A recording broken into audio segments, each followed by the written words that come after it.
Job's done.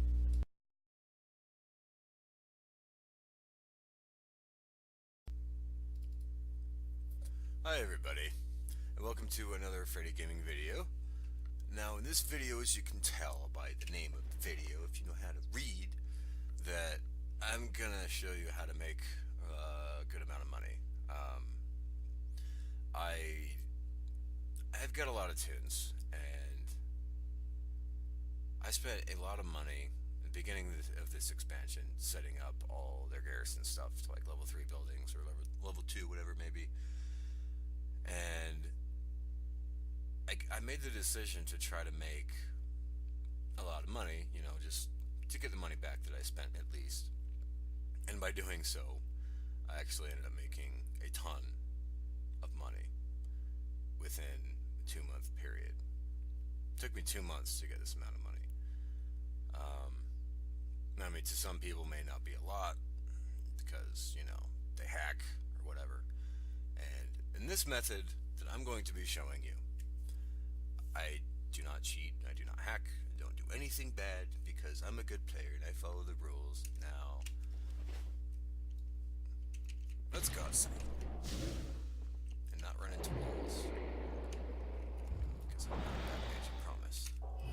Now, the first thing that you need to make sure that you do is see, how many barns do I run? I run at least 4 barns with level 3 barn, of course, with the Mighty Cage Beast or whatever it may be. On this tune, I've got the wolf just because I can do whatever I want on this tune because she's kicked out the butt. So, get at least 4 barns running. I would say get 5 top level characters, 5 level 100 characters. And right now, we're like halfway through this patch 6.2 PTR, and you'll still actually be able to make a really good amount of money. On my server, for some stupid reason, on our server, our Savage Blood is only going for just under 200 apiece. And on the other servers that I have going with barns, they're going for just above 200. It might, be different on your server because all servers are different. But that's mainly how I make my gold. That's the first way that I make my gold. Now, the other thing is, the reason why I have 5 top level, level 100 characters is I run the herb garden and I run the mine every single day.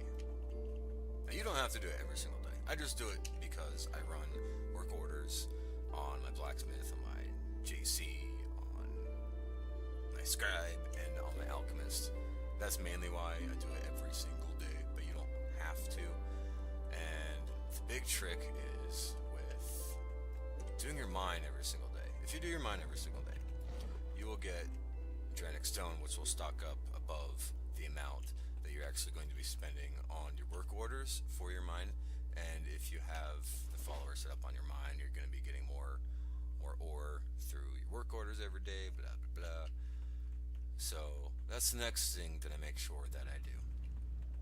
And the other reason why I run the herb garden and the mine every day is for primal spirits. And now, thank you to 6.1, although you kind of killed the price that Savage Blood was selling at, you greatly increased the amount of Savage Blood that I can get every single day. Now, the way that I get the best way that I've been able to get the most Savage Blood is through either the herb trader or the ore trader. You've probably figured that out already, but that's kind of how I do it. And I have 100 Savage Blood, and it only took me 3 days to get it.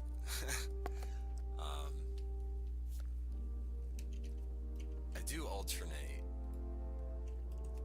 my the mine that I run and my herb garden that I run. I alternate tunes, like say when I'll maybe run the mine on a tune for 2 weeks, and then I'll switch it to another tune and I'll stop running on that one tune that I was just doing it on, just so I can just kind of up the amount of ore that I'm getting through the mine. And that's basically all that I do. Period. The last thing to really ultimately make your income higher is trading posts. It can be level 1, level 2, whatever. Now this little dude right here, the trader changes every single day. You can buy ore, you can buy Draenor dust, you can buy sumptuous fur, and see the true iron ore right here. You can buy this for 6 scarce resources, and the sumptuous fur you can buy that for 10 resources. It changes every single day. Say tomorrow the sumptuous fur would be 5, and then the trine ore would be like 8. You know, it just changes every single day. I don't really follow that to 100% T. A lot of people do, just to try to maximize the amount of mats that they are getting for the resources that they are spending on those. So, you know, up to you if you want to go to that length to get it, but I don't really feel like that's really worth my time personally. So, crap, what was the other thing I was going to mention? Oh yeah, derp. Okay, trading posts. First of all, I started my garrisons with trading posts. Every single one I had a trading post. Not a lumber yard, because the time spent getting the lumber for the lumber yard was not worth actually getting the mats to put into the trading post to get your resources. And having an inn is extremely, extremely key, because most of your followers that you get while you're leveling up, or you can get them in dungeons or in a raid or whatever, they most likely just don't get the scavenger trait. And I've made it a point for myself to get at least 3 followers. You can get more if you want, you know, whatever. But I have at least 3 followers on each tune that I have that I farm my garrisons with a scavenger trait. And with a scavenger trait, every 2 or 3 days I can get follower missions to get really good amount of resources. And all of my tunes are essentially resource capped.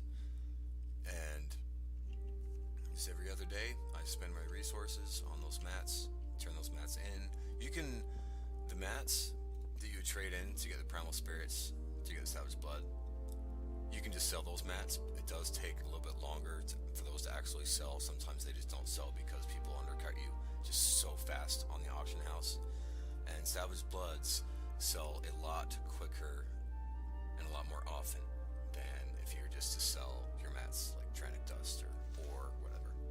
So that is my best way of making gold in this expansion, and I will mention it again. It only took me 2 months of actually trying and farming to get this. I could have been more efficient if I wanted to. I just decided to go at my own pace. You can do that as well. So, there you go. Oh yes, now, I'm not going to forget to mention this. Now, I have 4 leather workers, but I only had or have 2 of those leather workers going, the work orders, that kind of stuff. Only have 2 of those going. And the thing with this is, all that I never even used my burnished leather. I stocked it up for freaking weeks. I never used it. And then what I did was actually used all of my burnished leather. So I've even gotten this in the last 3-4 weeks. I used all my burnished leather on. I'll show you. I don't want to just tell you. I want to show you. Cloaks. Now, I did make the mistake of actually making the strength cloak, and those don't really sell. They didn't sell very well, and they only sold for, I mean, anywhere between 1,400 to 1,800. Now the agility cloak, 640 crafted cloak, mind you. I guess I'll go into further detail and show you. Agility crafted cloak, 640. That one, and then the intellect one. I sold a bunch of those, and I could probably do it again, but I'm deciding to save my burnished leather to create more cloaks for myself this time. um, oh my gosh, you sound like a nerd. Yeah, just sell the freaking cloaks. The fur, not the fur. I guess you could do the fur, but they don't. The tailoring cloaks don't sell as well as the leather cloaks do. Now with the Robbie's hide, turning it into the burnished leather, making those cloaks, that's the best way to go. Mainly, this is my own theory though, that the main reason why they sell so well is because they look so cool. Like as you can see on my mage earlier on in this video, the cloak is freaking. It looks way better than the tailoring cloak. The tailoring cloak just looks not good. It's kind of ugly if you ask me. But that's my opinion. Other people have other opinions, and I'm open to that. It's all good. It's just my opinion. So yeah, I probably made, I want to say, a quarter of my money just by selling these cloaks. So that is the icing on the cake for you people. Now, I didn't make this video just to be like, here's how to make some money. No, like, if you need to make some money to just to have some money to either buy a mount that you really want, or whether it be like the Alliance bike mount that's looks like a bumblebee apparently. I love it. Whatever. You know, this is a really good way, and you don't have to spend a whole lot of time on this. And I would say I spend probably an hour a week, 30 minutes to an hour a week, just trapping the elites to fill the work orders for my barn. And that's about it, honestly. So, and this is some serious money you guys can make if you just want to try. I'm sure I made my point, but I'm going to try to make it again. Like, this is not a joke at all. I'm not just making this video for the heck of it. This is a for sure thing. If you want to make some money, this is how to do it. So, there you go. Have a great day.